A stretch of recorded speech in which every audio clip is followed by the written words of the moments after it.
Muito bem, pessoal, a partir deste vídeo, vamos estudar a Lei Complementar 209 de 2012, que trata dos direitos dos servidores públicos do município de Jaguariúna. E vocês que vão passar nesse concurso serão regidos por esta lei.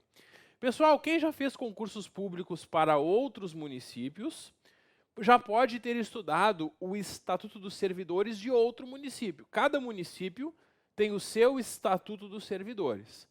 Na maioria dos municípios, o Estatuto dos Servidores é uma lei que tem 150, 200 artigos, pouco mais que isso.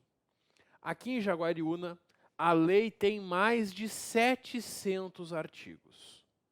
Não só porque ela seja extensa, ela é naturalmente maior que as outras, mas também porque ela abrange vários assuntos além daquilo que a gente habitualmente conhece como Estatuto dos Servidores. E o edital do concurso, ele traz a Lei Complementar 209 e coloca entre parênteses Estatuto dos Servidores. E a gente não sabe se a banca, ao colocar desta forma no edital, vai cobrar toda a lei, que são mais de 700 artigos, ou ela vai cobrar dentro dessa lei aquilo que normalmente é Estatuto dos Servidores.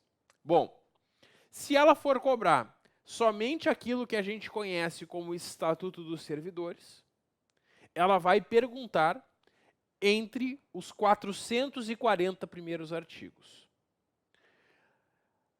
A lei, até o artigo 440, trata do regime jurídico único, que são os direitos dos servidores em geral do município. Maravilha. Se me perguntarem, eu acredito que é muito provável que as questões sejam todas sobre essa parte. Mas, como no edital está a lei, nada impede que a banca cobre os demais artigos. Então, como é que nós vamos estudar aqui para o concurso de Jaguariúna? Nós vamos iniciar trabalhando aquilo que normalmente é cobrado em Estatuto dos Servidores, que são os primeiros 440 artigos da lei. Depois que a gente concluir, eu vou mostrar para vocês os demais assuntos também, dando dicas dos pontos mais cobrados. Mas, naturalmente, nessa parte final, nós vamos passar mais rapidamente, porque a tendência é que a banca cobre mais da primeira parte, certo? Bom, e o que nós temos nessa lei? Eu poderia dizer para vocês que a Lei Complementar 209 de 2012 abrange 4 leis. Porque em outros municípios, normalmente, nós temos uma lei para cada um desses assuntos. Uma lei para o regime jurídico único, que é o Estatuto dos Servidores, e que geralmente é bem menor, porque geralmente ela tem uns 200 artigos no máximo. Aí o município vai ter uma outra lei normalmente para o RPPS. O que é o RPPS? Regime Próprio de Previdência Social. É o regime de previdência dos servidores do município. É o regime especial para os servidores do município. Bom, essa parte da lei abrange aqui do artigo 441 a 579.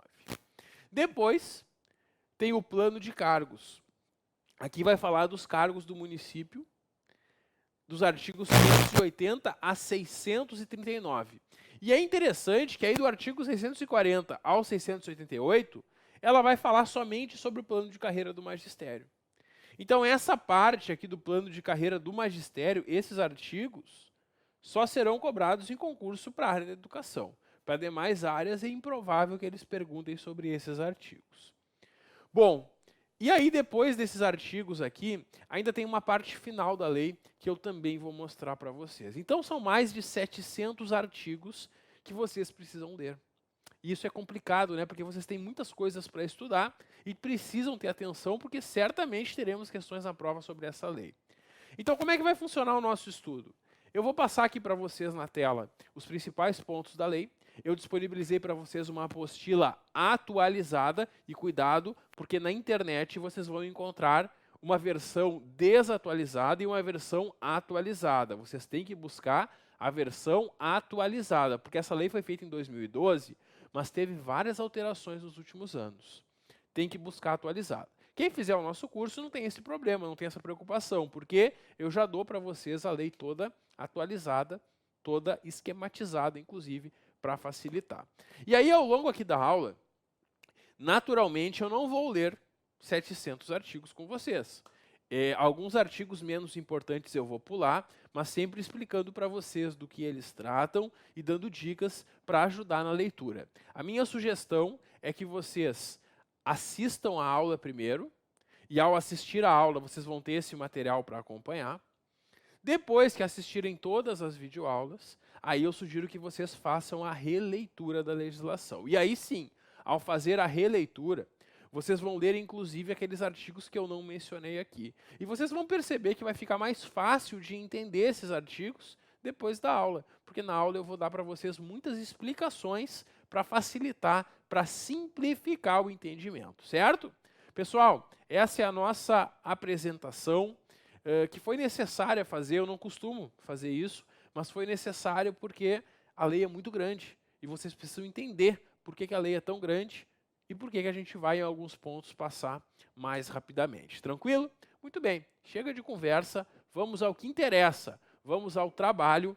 Vamos começar, então, com o livro 1 dessa lei, que é o Regime Jurídico Único Estatutário, o que nós popularmente conhecemos como Estatuto dos Servidores. Esse livro 1, como eu já mencionei para vocês, são os primeiros 440 artigos da lei. Maravilha! Bom, artigo 1º não cai em prova, porque ele só diz que essa lei institui o regime jurídico dos servidores. Claro, tranquilo, vamos ao que interessa. Se nós vamos estudar o Estatuto do Servidor, o regime jurídico do servidor, nós temos que saber quem é servidor. Quem é servidor público para os efeitos desta lei aqui de Jaguariúna? Servidor público é a pessoa legalmente investida em cargo efetivo ou em cargo em comissão. Pessoal, cargo efetivo é esse cargo que vocês vão conquistar passando no concurso público. Cargo em comissão é aquele cargo para quem não faz concurso público. É um cargo de livre escolha do prefeito ou prefeita do município. Só que o ocupante do cargo em comissão não tem estabilidade. A qualquer momento ele pode ser mandado embora. Já quem ocupa cargo efetivo, é o chamado concursado, após 3 anos de probatório tem estabilidade, como a gente vai estudar. E depois que vocês são estáveis, é muito, muito, muito difícil que vocês venham a perder o cargo. Então, inicialmente, eu preciso saber quem é servidor regido por esta lei. O concursado, que ocupa cargo efetivo, e o CC, o ocupante de cargo em comissão. É isso. Então, o conceito de servidor público é a pessoa legalmente investida em cargo público que pode ser efetivo ou em comissão. Maravilha. Então, aqui tem um esquema para a gente diferenciar essas duas espécies de cargo. Principal diferença, cargo efetivo ingressa por concurso público e tem estabilidade após 3 anos. Já o cargo em comissão não faz concurso para ingressar, porque ele tem livre nomeação e livre exoneração. A qualquer momento, o CC pode ser mandado embora. Ele não tem estabilidade. Não importa se o CC está há 20 anos trabalhando na prefeitura. Ele não tem estabilidade. A qualquer momento, ele pode ser exonerado. Já vocês que vão passar no concurso, depois dos 3 anos do probatório, vocês terão estabilidade. E ao longo da aula, a gente vai entender muito sobre a vantagem de ter essa estabilidade. Muito bem, então a gente já sabe, se cair na prova, quem é servidor público é o ocupante de cargo público, seja efetivo ou em comissão. Sabe o que a banca vai fazer para tentar lhe enganar na prova? Ela vai dizer o seguinte: o Estatuto dos Servidores, ou de acordo com o Estatuto, servidor público somente é quem ocupa cargo efetivo. Certo ou errado? Errado, né? Porque somente estaria excluindo cargo em comissão. E a gente sabe que servidor público para esta lei, ou seja, quem é regido por esta lei, é o concursado e o CC. Ambos. É servidor o efetivo e o em comissão. Maravilha. Bom, vamos falar então um pouco sobre cargos e depois sobre empregos públicos. Qual é a diferença, antes da gente entrar aqui nos artigos, qual é a diferença do cargo para o emprego público? A diferença é a lei que vai trazer os seus direitos. Vocês que vão ocupar cargo público serão regidos por essa lei que a gente está estudando. Quem ocupar emprego público, sempre que tiver o nome emprego público, está significando que vai ser regido por outra lei, não por essa. E qual é a outra lei? Isso, a CLT. assim como todos os trabalhadores em geral. Então, quando você vai numa empresa e pega um emprego com carteira assinada, você é um empregado, né? Quem faz concurso para algumas situações específicas que estão aqui no artigo 6º, mesmo fazendo concurso público, não vai ocupar cargo, vai ocupar um emprego. E não vai ser regido por essa lei, vai ser regido pela CLT. Vamos ver quem é? Aqui, ó, artigo 6º. Os empregos públicos são para os agentes comunitários de saúde, que fazem um processo seletivo. Então, o agente comunitário de saúde de Jaguariúna, ele é concursado também, ele tem que fazer concurso para ingressar. Qual é a diferença? Ele não ocupa cargo como vocês, ele ocupa emprego. E ele não é regido por essa lei, ele é regido pela CLT, como os trabalhadores da iniciativa privada. Quem mais? Contratados por prazo determinado em razão de excepcional interesse público. Os famosos temporários, contratados, então, por um tempo específico. Também são empregados. Então, o que nós temos inicialmente aqui? Nós temos os que são regidos por esta lei e os que não são. Quem é regido por esta lei? Quem ocupa cargo público. Eu sei, professor, cargo efetivo e cargo em comissão. Isso mesmo, ambos são servidores. Quem que não é regido por essa lei? Quem ocupa emprego público. Quem são os empregados públicos? Os agentes comunitários de saúde e os contratados temporariamente por excepcional interesse público. Aqui pode estar uma questão da nossa prova. E aí vocês já sabem, então, quem é e quem não é servidor para os efeitos dessa lei. Porque eu sei, servidor é quem ocupa cargo. Quem ocupa emprego é regido pela CLT. Quem ocupa cargo é regido por esta lei. Maravilha, matamos aqui uma provável questão da prova. Aqui vai ter os conceitos, o que é cargo efetivo, cargo em comissão, eu já expliquei para vocês. Tem o conceito de emprego público, também já falei, que é aquele regido pela CLT. Então é isso, vamos ao que interessa, vamos avançando aqui no estudo, para falar um pouquinho agora somente sobre o CC. O CC, que é o ocupante de cargo em comissão, aquele que não faz concurso para ingressar. O CC, os cargos em comissão, são criados por lei, e aqui tem uma pegadinha que a banca pode fazer, que é trocar a lei por decreto. Se a banca afirmar na prova que o cargo é criado por decreto, está errado. Não, por decreto não. Tem que ter lei para criar cargo. Maravilha. Em número, atribuições e remunerações certos, e destinam-se a servidores que venham exercer funções de direção, chefia e assessoramento. Vocês já deviam estar se perguntando, né, professor, por que tem cargo que é por concurso e cargo em comissão? Por que isso? Por uma lógica. A lógica é o seguinte: para as atividades profissionais da prefeitura, é tudo concursado, cargo efetivo. Quando eu preciso de professor, médico, engenheiro, enfermeiro, é cargo efetivo, é concurso público. E quando que não é? Quando o prefeito ou prefeita quer alguém para uma função de direção, chefia ou assessoramento. Porque nessas funções, o prefeito ou prefeita precisa de pessoas da sua confiança. E se o prefeito ou prefeita não conhece ou não confia no quadro de servidores que tem lá efetivos, ele pode pegar pessoas da sua confiança para essas funções. Muito bem, está tudo muito lindo, né? Quando eu falo dessa forma. Mas com esse raciocínio, a gente não deveria ter tantos CCs quanto tem na prática. Eu nem sei quantos CCs tem em Jaguariúna, tá? Mas só para a gente fazer uma reflexão aqui sobre os CCs em todo o serviço público em geral. Tem CC demais, pessoal, porque o CC é só para a função de direção, chefia e assessoramento. Então, numa prefeitura, por exemplo, deveria ter 15, 20 CCs, talvez. Na maioria das prefeituras do Brasil, a gente tem mais de 100 CCs. E nas grandes cidades, passa de 500 ou até mesmo de 1.000 CCs. É muita gente trabalhando sem concurso público, né? Concordam comigo que isso não está muito certo, né? Isso é um problema geral do Brasil. Cultural, algo que tem que ser mudado. Porque se vocês estudarem aqui a lógica do cargo em comissão, vocês vão perceber que deveriam ser poucos. Que a maioria das funções deveria ser somente dos efetivos dos concursados. É isso. Bom, só que o cargo em comissão é criado por lei, com quantidade certa, para essas funções, mas ele não é organizado em carreira. E isso cai muito em prova. O que é um cargo organizado em carreira? É quando você faz um concurso para ingressar num cargo, você vai entrar no início da carreira. Por exemplo, entra na classe A E com o tempo você pode ser promovido para a classe B, depois para a classe C, para a classe D e assim por diante. A cada promoção ou progressão vai aumentar a sua remuneração. Isso é um cargo organizado em carreira. Vocês que vão passar no concurso vão entrar numa carreira. O cargo em comissão não é organizado em carreira. O CC ele entra num cargo e ele vai ficar nesse cargo até ser exonerado. Não existe promoção de CCs, não existe uma carreira de CC. O CC é uma função temporária de direção, chefia e assessoramento, certo? Então, cargo em comissão nunca vai ser organizado em carreira.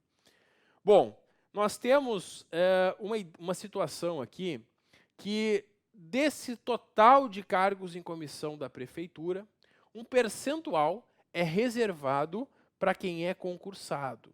Isso significa, por exemplo, se existirem 100 cargos em comissão criados na prefeitura, na hora do prefeito fazer a nomeação, ele poderá escolher pessoas que não são concursadas para 85 cargos, mas para 15 dos 100, para 15%, ele obrigatoriamente vai ter que escolher pessoas que são concursadas. Claro, ele vai ver dentre os concursados quem ele acha mais indicado para aquela função.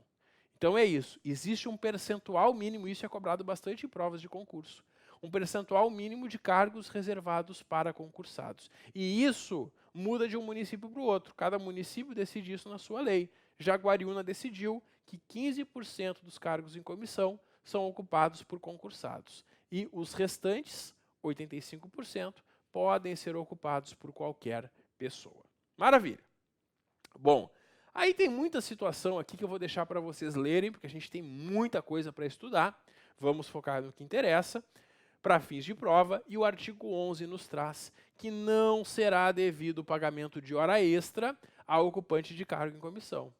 Sim, cargo em comissão não recebe hora extra. Servidor concursado, vocês que vão passar no concurso, quando vocês tiverem que trabalhar um pouco mais, além do horário, vocês recebem hora extra com adicional.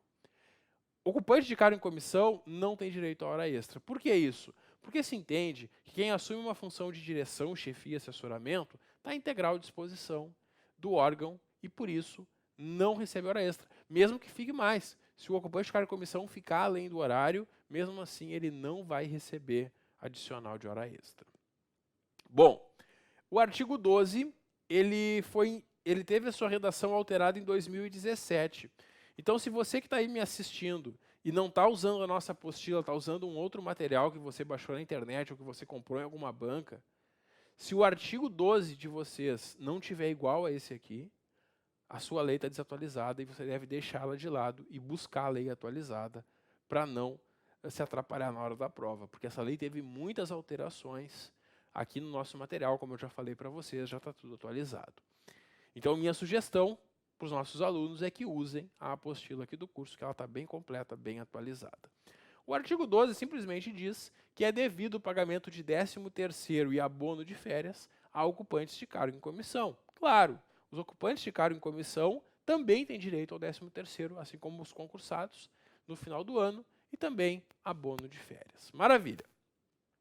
A remuneração decorrente do cargo em comissão por servidor efetivo, como assim?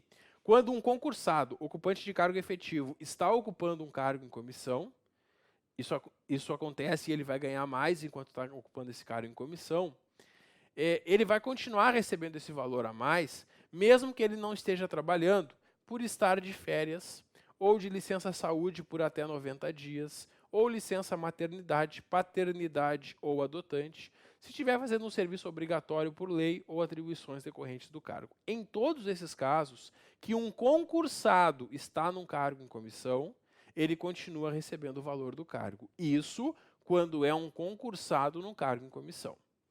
Agora, aquele que não é concursado, que está só no cargo em comissão, não tem esse benefício aqui. O parágrafo único prevê: a exceção prevista não será aplicada ao ocupante de cargo em comissão que não seja efetivo, que não seja concursado. Então, o concursado, nesses momentos, se afasta e continua ganhando. O CC, quando passa por essas situações, é exonerado, vai para a rua. É isso. E aí vem as funções gratificadas. Pessoal, a função gratificada é muito parecida com o cargo em comissão. Mas tem algumas diferenças que nós precisamos entender sobre a FG, que é a função gratificada, e o CC. A principal diferença da FG para o CC é que a FG é privativa de concursado. Exclusivamente e somente servidores concursados vão ocupar uma FG. Então, se você é concursado e ganha, por exemplo, R$3.000 por mês e é designado para uma função gratificada de chefe do setor, você vai receber, além dos 3.000 que você já ganha, uma FG, por exemplo, de R$2.000. E aí, no fim do mês, então, você está recebendo R$5.000 por mês. 3.000 do cargo, que você ocupa por ser concursado, 2.000 da função gratificada.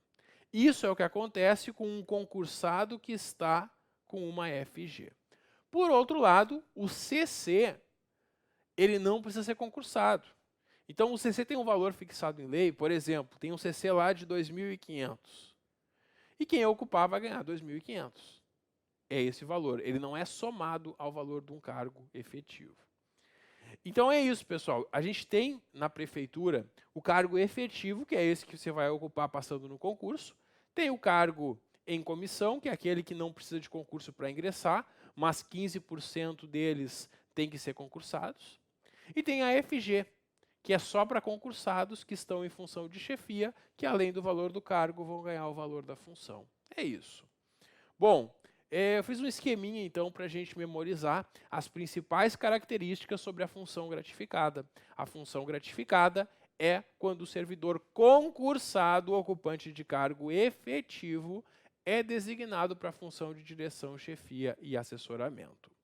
Bom, o prefeito vai fazer a designação para essa função e é proibido designar para a função gratificada pessoas que estão em hipótese de inelegibilidade. O que é inelegibilidade? É quando alguém não pode ser eleito para um mandato eletivo, para um cargo político. Para concorrer, ou melhor, para assumir uma função, um mandato de vereador, deputado, prefeito, tem que estar de acordo com a legislação eleitoral, inclusive a lei do ficha limpa. Quem não tiver de acordo com aquela lei, além de não poder ocupar mandatos eletivos, também não pode ocupar funções gratificadas. Isso aqui, pessoal, foi inserido em muitas leis nos últimos anos, porque era um escândalo muito habitual. Tinham pessoas que estavam inelegíveis, condenadas por infrações, e que estavam ocupando funções de chefia. E isso passou a se entender que é imoral. E por isso eles colocaram aqui na lei que para preservar a probidade, a honestidade e a moralidade, não pode colocar em função gratificada pessoas que são inelegíveis. É isso. Bom, o artigo 18 nos traz que o servidor público que for designado para a função gratificada deve entrar em exercício no prazo de 2 dias a contar da publicação do ato da investidura. Pessoal, quando sai lá a publicação da designação do servidor para a função, em 2 dias ele tem que começar a desempenhar. Se em 2 dias o servidor não começou a desempenhar a função de direção, chefia ou assessoramento, ele perde a função e não vai receber no fim do mês esse valor. E o servidor público com função gratificada também não tem direito à hora extra. Olha só, tanto o CC como o servidor com função gratificada não tem direito à hora extra. Então, quem é que tem direito à hora extra? Só o concursado, ocupante de cargo efetivo, que não esteja em função de confiança. É isso. Pessoal, terminamos o primeiro título. Tentei ser o mais objetivo possível e, no decorrer da aula, como a gente vai adquirindo conhecimentos, vocês vão perceber que ao longo das aulas vai ficando cada vez mais rápido o nosso desenvolvimento, justamente porque os conceitos básicos que eu estou passando agora para vocês, vocês já vão ter nos próximos conteúdos. E agora nós temos mais um assunto importantíssimo, que é o provimento e a vacância.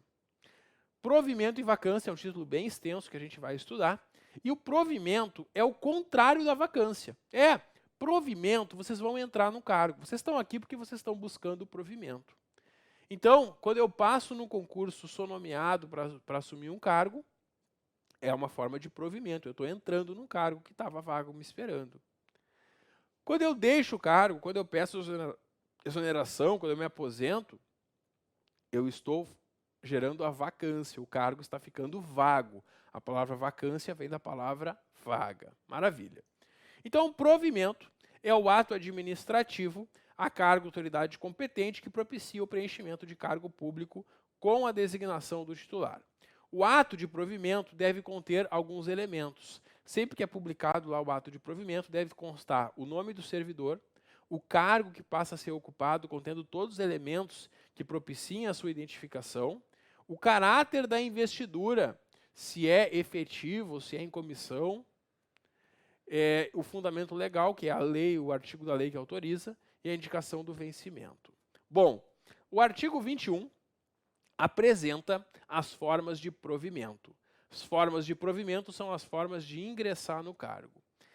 E eu já coloquei aqui no quadro para vocês, lado a lado, as formas de provimento e as formas de vacância. Porque na hora da prova, às vezes a banca faz uma questão bem fácil, bem simples, apenas perguntando, são formas de provimento exceto. Aí ela coloca nas alternativas erradas as formas de provimento e na resposta correta da questão ela coloca uma hipótese de vacância. Além disso, a banca também pode perguntar para vocês qual das opções é ao mesmo tempo forma de provimento e vacância. Isso é bem interessante, pessoal. Nós temos uma situação que é ao mesmo tempo provimento e vacância. É a readaptação. Ela está na lista do artigo 21 e na lista das vacâncias do artigo 106. E lá no capítulo das vacâncias, nós vamos estudar melhor a readaptação, que é basicamente o seguinte: o servidor está num cargo A e ele está com um problema de saúde e não consegue mais trabalhar naquele cargo A. Mas ele não é um inválido, ele não precisa ser aposentado por invalidez. Tem outras funções na prefeitura que ele consegue desempenhar. Se o servidor não tem capacidade para trabalhar no seu cargo, mas ainda tem capacidade para outras funções, ele pode ser readaptado para um novo cargo. Nesse caso, o servidor vai ocupar um cargo B compatível com a limitação que ele sofreu na sua capacidade física ou mental. Percebeu que o servidor vai sair de um cargo, vacância, e vai entrar em outro, provimento? Pois é, por isso eu posso afirmar, se perguntarem na prova, que a hipótese que é ao mesmo tempo provimento e vacância é a readaptação, porque eu saio de um cargo, vacância, e entro em outro, provimento. É isso. Bom, para o provimento tem alguns requisitos que devem ser preenchidos.